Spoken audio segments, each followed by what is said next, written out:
We'll start in the front row with Fickell. Ryan, midway through the regular season, how do you feel about your running game overall, and how is Bo Jackson feeling this week? Good. I think he's ready to have a good week of practice. I feel like everything, we're always looking to get better. There's been some positive things across the board, and then some things we need to get better at. But I think the guys are playing physical, and I think that there's been some really positive things that we've done this year. But as we know, we want to perfect it. And I think once you get through halfway through the season, you recognize the things that your guys can do well. And I think we have to, continually work on the things that we think fit our guys the best.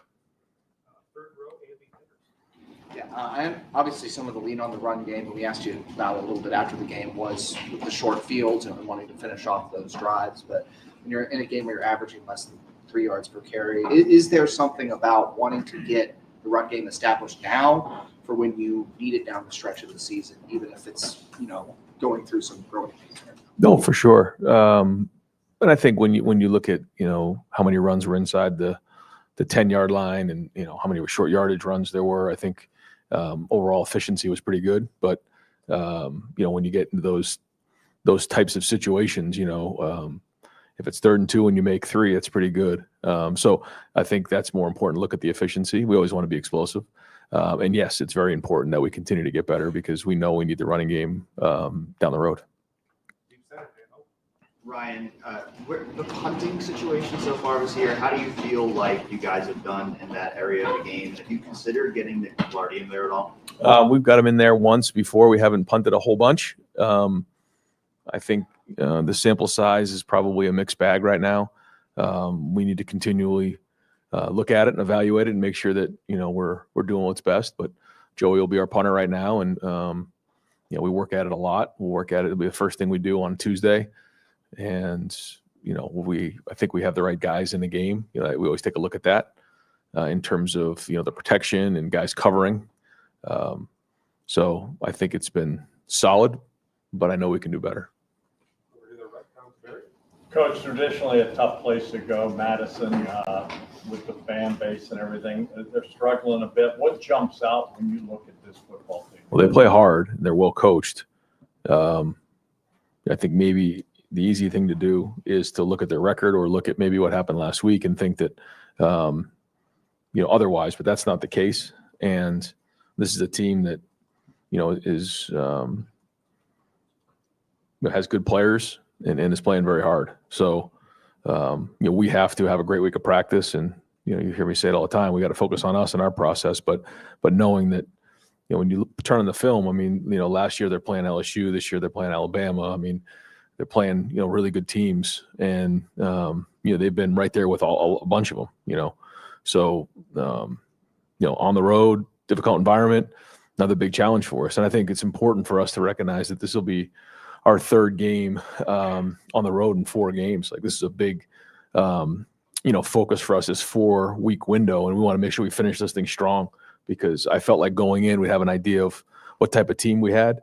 And, knowing that, going to Camp Randall is a huge challenge. So, we got to go in and play our best football. We want to continually build. And so we need all hands on board. When you had a chance to look at the film for Devin, how did that go on second look? And if Lorenzo were to miss any more time, would that still be the approach you guys would want to take? Yeah, I thought, Jermaine, first off, did a great job inside, created 2 turnovers. Devin graded out well. Certainly it wasn't perfect. There was things he could do better, but, for a young player to play with that type of confidence in that environment was a great sign. Early on, made a nice play on a PBU, and then continue to compete the entire game. So we do need to continue to build depth. There's other guys in that room that need to continually step up. They're working hard on special teams to find their chance to get on the field. But yeah, we'll see how Lorenzo feels this week. But I feel like we have at least created a little bit of flexibility and depth right there. I remember last year you guys talked about how the length of the season sort of influenced the way you guys were pushing tempo and sort of trying to reduce the wear and tear. This year, again, you're kind of toward the bottom of the FBS and plays per game, plays per second, a lot of those stats. How do you balance that long-term equation with what you're trying to do kind of week to week, and what factors that way now? Yeah, I mean, the first goal is to win. And when you look at it from that point of view, you do everything you can to win that game. But then you take a step back and figure what gives us the best chance to reach our goals. And that's the way we look at it. And, the idea of quote unquote style points, I guess, was probably a little bit more important, before the 12-team playoff. Right now, it's about winning games. And that's what our focus has to be. Now, there's certain things that we're going to need to continue to win games that we have to continually make sure that we're focused on and recognize and identify and address. So, those are things that on Sundays we come in and figure out what went well, what we need to get better at, and then being able to adapt in game based on what's going on. But when you go on the road and you can take care of the ball and win the turnover battle 3-0, you have to give yourself a great chance to win. And so, that was the story of that game, in my opinion. But there's going to be other games, and we have to be able to adapt with those games based on what's going on, and that's our job, to be prepared for those. I know a few years ago when you were trying to revamp the defense, the secondary was a big part of that. And I think you've been one of the best defenses the last 3 years, but it seems like you had Jordan Hancock, Lorenzo, Jermaine, now you talk about that versatility and that depth. When you were trying to revamp that and you were talking about kind of the stack, was that versatility of like one of those things you were like, we need this to turn this around? I think it's been more of the conversation recently than maybe even back then. I think it's always good to have guys that can do multiple things, but as we sort of transitioned into the 3 safety system where we have 5 DBs on the field the majority of the time, that was important. But now more than ever, with the way things are in roster building, I think versatility is critical. And so each year it seems to be more and more of a point of focus for us. And the NCAA approved the new transfer portal window. I know that you were not, I assume you were not a fan of it based on the last time you talked about it in here, but can you dive into why that 2-week window, January 2nd through the 16th, is bad for everyone? I mean, not just the teams that are thinking they're going to be in the playoff or pushing for the playoff, but what are the unique challenges that adds? Well, I don't think it's bad for everybody. I think it's actually good for a lot of teams, but the teams that are making it late into the playoffs are really up against the 8 ball, because not only are they forced to make decisions while they're still playing, and a lot of them school have started already by the time their season's over. But once the season is over, there's a 5-week or a 5-day window where the transfer portal is open. and then there's no opportunity to replace those guys for the teams who are in that situation. So I'm not sure how they expect the teams who are in that situation to replace the players that are leaving in that moment. There's no more chance. So I brought this up several times. Apparently it's gone on deaf ears, but we obviously want to be in that situation, but whoever it is probably going to wake up and say, wait a minute, this isn't right. I have, 5 or 6 guys that I need to replace on my roster, and I can't now. So at that point, maybe somebody will listen. But as of now, they decided to make the rule, and we all have to deal with it. So, nobody cares. So move on. That's the way it goes, and that's just the way we'll look at it. So we'll get our plan together and go from there. Bigger picture question. James Franklin got fired this week. Luke Fickell's on the hot seat. Things are so temporary and precarious these days. How much have you taken? I'm sure you've taken note of it. What's it like to be a coach knowing that things could go south quickly and everything changes? And how much pressure does that put on you internally? What's it like? Well, I think the first thing is, when you come in the building every day, you have to identify, what your focus is and what your goal is. And, our focus is on these young men and making them better. And winning allows us an opportunity to continue to do that. And this is the most competitive environment there is in the world, and it's getting more and more competitive every day, as we know. And this is what you signed up for. I mean, we're in this environment because we chose to be, and it's ultra competitive. And so you got to bring it every day, and you surround yourself with great people, and you attack every day the best way you can. And that's it. And you can't worry about what happened yesterday. You can't worry about what's going on tomorrow. You just maximize the day, and then you push forward and try to surround yourself with great people. And when the moments are great, you enjoy them. When the moments aren't, you hang in there and you push through, and you figure out a plan moving forward, and then you go from there. And that's it. And I think when you're in the season, you're kind of in the ocean. You're kind of getting banged around a little bit, and you don't really see any land anywhere near, but that's okay. You just keep rowing, you keep moving forward. So that's it. And we got another big challenge this week because everybody we play against wants to win. They have good players, they have good coaches, and it's extremely competitive. Right, Illinois on Saturday was making obviously a very concerted effort to slow the game up with their substitutions. You weren't happy about it. Several points throughout that game. What was your conversation like with the officials? Did they acknowledge that they thought that maybe that was happening? And I guess how can you circumvent that as an officiating? Yeah, I probably it's a no-win situation for me to even comment it right now. So I'm not going to get into the conversation that I was having on the field, and hopefully it's something that gets addressed here soon. But if it doesn't, then we got to get the subs in earlier, and that's just the way it is. So we got to deal with it. Obviously, you focused more on situations this year because of the less plays, less time, less possessions, and whatnot. You also trying to play 3 running backs right now with James, CJ, and Bo.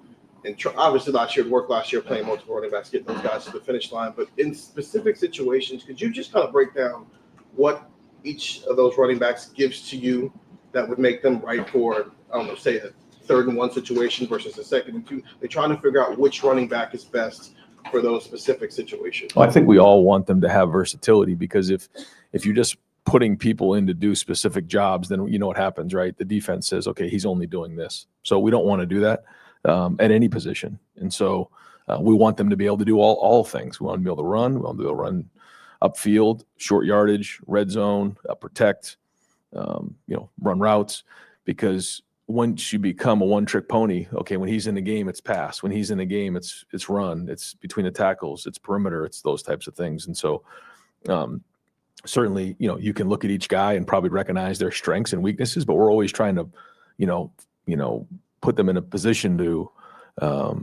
maximize their strengths, but we also got to build their weaknesses up and limitations so that they can get to that point. And I think when you look last year at our, Quinshawn and Travion, I mean, they had deficiencies that by the end of the season, I felt like you could put both of them in the game and you didn't know what you were getting. And that's the goal with our running backs now. And again, all built differently, but we're looking to get that, versatility across the board so we don't give away anything. I wanted to follow up on Austin's questions earlier, just about Devin and Jermaine. Yep. Even regardless of Lorenzo's status, Was there part of the way Jermaine played that intrigues you about playing him inside a bit more, kind of getting him closer to the line of scrimmage, to the ball, and having him wreak havoc the way he did against Illinois? Well, when you make plays like that, you certainly draw attention and give the coaches different ideas to use you and utilize you. But Jermaine's very competitive, and he's a huge part of our defense. And we'll keep trying to figure out ways, whether it's situationally or even in first and second down, to utilize those strengths. Because when you can play inside and outside and blitz, that's a strength, and that's versatility. That's why we can do so many things with Caleb. We can do so many things with Sonny, Arvell in different ways, and Jermaine's starting to show that he can do multiple things. So again, you give our defensive staff a little bit of time, and they'll come up with all kinds of different ways to utilize that. And that's something we try to really encourage. The more job descriptions you can do, the better we're going to be. So great to see Jermaine show up in big ways, creating the turnover, in the slot on a PBU, and then, coming off the edge for a sack fumble on a blitz. And we've worked, hard on our blitzes to make sure that we're timing up, and the guys who are coming are skilled at blitzing. It's one thing just to blitz. It's another thing to actually use the techniques you need. And once you get there, create fumbles, because we've seen it before where guys have come, they're there and didn't quite make the play. Not sure if maybe Jermaine had one early in the season where, one of the guys spun out or whatever it is, but he's gotten better. I feel like we've gotten better at our blitzing, but it's something we're always working on. Saw Josh Padilla again up on the offensive line. How's he doing through these last two games? Yeah, good. He's graded out, did a nice job. I think he played 14 plays in the game. And so, as he continues to grade the way he does, he's a center / guard for us. And when we can do that, again, it's a strength of ours if we have depth, and he's giving us some of that. Even Ian Moore, who jumped in the game when Phil went down the other day. I feel like we do have some guys that are excited to get in the game. They've been working hard in practice, but it's good to see Josh getting some reps. He deserves it. Yeah, you touched on it briefly, Ryan, but when you have 3 road games in 4 weeks like this in the conference, what are some of the off-the-field things that make it difficult to have a stretch like that, and what are some of the things you can benefit from it on the field? Yeah, I don't know if it's difficult as it is. It's just it's a challenge for us. It's exciting. I think there's a lot of positives when you go on the road. I think our guys enjoy being on the road, a little less distractions. Everybody kind of together, hunkered together, kind of a bonding opportunity at the hotel. When you go into the stadium, there's certainly the scarlet and gray up there and the Buckeyes who travel, but you kind of feel like you're on your own, and that you kind of gain your identity when you're on your own, just like in life. You go to college, you gain your identity. You go off on a road, and you go to Washington, you go to Illinois, and now we're going to Wisconsin. You gain an identity, and I think it's exciting. I think there's a part of that is even, you learn more about your team when you go on the road. So I don't think it's difficult. I just think it's a challenge. It's different. It's exciting. And we're excited to have another, great environment on Saturday at 3:30. And another opportunity for our guys to grow and be in these type of environments and learn. Because as much as, we have grown in the first 6 games, we still have a lot to work on. And these type of environments are great to get us stronger. Yeah, I think Bo and CJ's longest runs each on Saturday came when you guys were in 11 personnel. And I'm just curious, do you think you're getting what you want out of 12 personnel right now in the run game? Yeah, I think so. It's a different. The surfaces are different. When you're in the game with 1 tight end, 2 tight ends, and 3 tight ends, it all brings different things to the table. And then you look at the whole on. When you give something, you get something. When you put 12 in the game, they have to make a decision. Do they go to base or do they go to nickel? And then from there, you kind of build and you go and you try to identify what their plan is. And when you have these multiple groupings in the game, you have to have balance, but also you have to look at it like not just the running game, but like what does the passing game look like? Does that maybe open some things up in different areas? Like we have to decide all of those things. And when you have tight ends who can run routes, and when you have receivers that'll block, then it can kind of get gray for them. Is it 11 light? Is it 11 big? Is it, all these different things? And so that's where I think now that we have 6 games of information, we're starting to really identify what our guys do well, and we need to keep focusing on those types of things, putting our guys in a situation to be successful, so that when it all comes down to the end of the season, we're putting guys in the best position to be successful. There's certain things that guys have shown they can do. There's certain things that we've seen that guys maybe can't do. And that, we got to stop forcing it. Other things guys got to step up and show us that they can do. So it's this back and forth, but that's the journey of a team. That's the growth of a team that we're working towards. And as long as we keep having great weeks of practice, then that'll give us the chance to keep getting better. You look at in-season recruiting the last 5 or so years with the changes of NIL. How has that changed things for your staff, for guys that you have in your current crop for the next cycle, or guys that maybe become available that you maybe didn't see coming in? Yeah, all over it. We have a bye week next week. It'll be a busy week in recruiting. It's starting to get down to that point. I think we're going to have a bit real busy next couple months. But we're evaluating really heavy right now this class and how things are going. They're the majority of their seasons are kind of on film now, so it gives us a great chance to identify who we feel like is playing at a high level and who we really want to target. Certainly we have our commits and they're doing great, but there's also a bunch of pieces to the puzzle that we're working towards to get onto the team. And then we have to look at retention and then the transfer portal. And so all those things are coming real fast. So it's something we work every day on.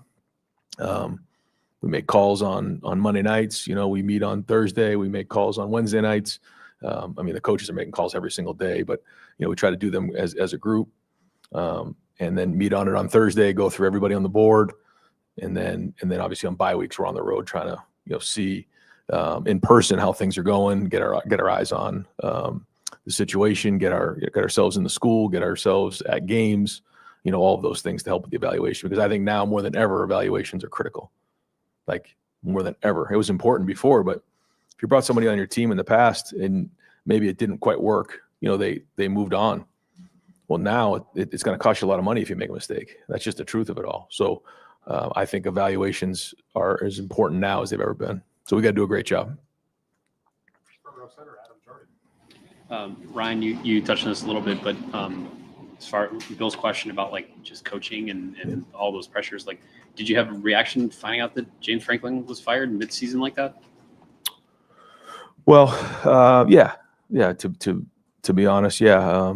James. Anytime you're somewhere for as long as he has, he did a lot of great things, and we had a lot of great games against each other. So, yeah, you take a chance to reflect on it all, but he's going to land on his feet, and he's a really good coach. But then, you got to get back to work. And so, yeah, that's the world we live in. And, yeah, it's something that, I think for all of us, we just need to make sure that we focus on what matters to us, and what's at hand. And I said it before, whether it's the negative things or the positive things or things like that, those are all kind of, noise out there that we have to just stay focused on. And there's a lot that comes at you, whether you're at a player or as a coach, and our ability to focus and concentrate on what's important is what's critical. And that's what we got to do. Ryan, we talked a lot about the interior defensive line depth in the preseason. On Saturday, you guys rotated some guys in there. You've been doing that. But Tyrone, as he's stepped up, what has allowed him, where has he gotten better? What has allowed him to sort of take on that role and be more productive? Yeah, I think his confidence is as high as it's ever been. He had a couple really great plays, great effort plays, where he came back on a screen and had a 2 or 3 plays, and that's an effort. That's an effort play. I think his confidence has grown. I think he's learned to play with his hands better. I think he was a baseball player and a football player, and then once he went into football, it still took a little bit of time, but he's thriving right now in this defense. You're seeing a bounce in his step, and he's a big part of what we're doing in our future here. So good to see him really step up. We need to continue to see that. I mean, he's got to keep getting better each week, which he's done, but that doesn't necessarily mean it's going to happen. And we need that, because when he's in there with K-Mac and the guys and we're all together, you can see that they're strong inside.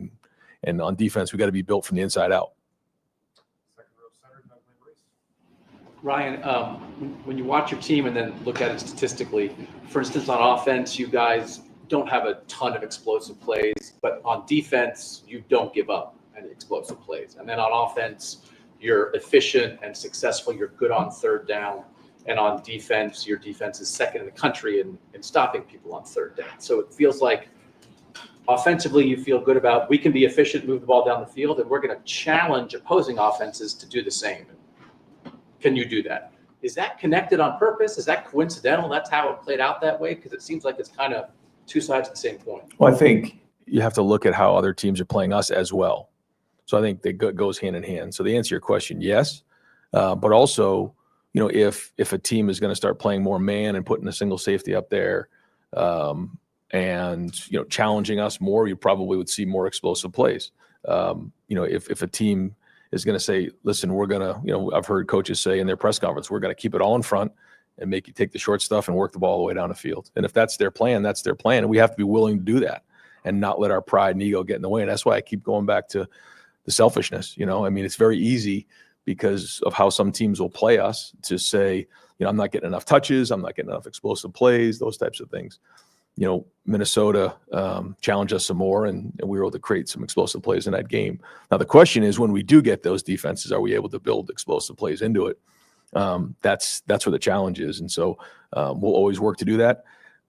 And every play can go for an explosive. So that's what I try to tell the guys all the time. If we just do a little better job blocking, running, making guys miss, blocking on the perimeter, spacing out the route better, deliver the ball a little bit better, we can always still create explosive plays. But I think to answer your question, I think it's yes, how we put together complementary game plans is important, but also we have to recognize how teams are playing us, and then we have to be able to adapt. But there's no question we always are looking to be explosive and want to be efficient. But defensively, you're glad you guys were the explosives on the other side. Of course. Yeah, one of the things that we do look at, so we'll come in here on Sundays, we go through all the situations. One of them is explosive plays, because when you look at the numbers on who wins the explosive play battle in each game, that the percentages are very significant. You add that with turnovers, then it really becomes significant. So, but there's give and take to all of those things. And so it's not just one thing, as you know, but every little bit helps. And so I think the guys understand that. On Tuesday practice, we focus on 4 things. The first down battle, which is 4 yards on both sides of the ball. The rushing yards, we got to win the rushing game.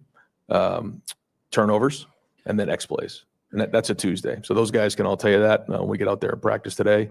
And that's not going to change. Call them Bloody Tuesdays around here. So it's about to get cranked up here in about 2 hours. Ryan, I'm not sure how much you're involving yourself in this, the $2.4 billion private equity deal for the Big Ten. If that goes through, it looks like maybe say $190 million for Ohio State right away. I don't know if head coaches have Amazon wish lists, but for the football program, how would you like to see Ross said we can use that for the next class, the whole thing. We're good. So I was really excited when he told me that. I said, man, we're going to put a good class together. How else would you like to see that used? Yeah, that's up to Ross. He's been great. And, every decision that's made is made kind of like the way we are. We have a short-term focus, but more importantly, we have a long-term focus. And at Ohio State, this is something that has to be stable. We always have to make sure that we're making great decisions for the future as well as right now. We know we have to win right now. Got to win this game right here. That's where the focus is. But we also have to look ahead because we know what the expectation is in the long term. So, he's been great about communicating to me what's going on and, always work to give us everything we need. But at the same time, he's going to make what's the decision that's best for the athletic department and the university. And so I don't think those final decisions have been made, but I know he's right in the middle of it. So is President Carter, and their hard work is much appreciated. Yeah, Coach, you were asked about throwing deep after the game. You did throw deep, and it appeared you completed it to Jeremiah Smith, and then he's laying on his back out of bounds, and the ball gets knocked away.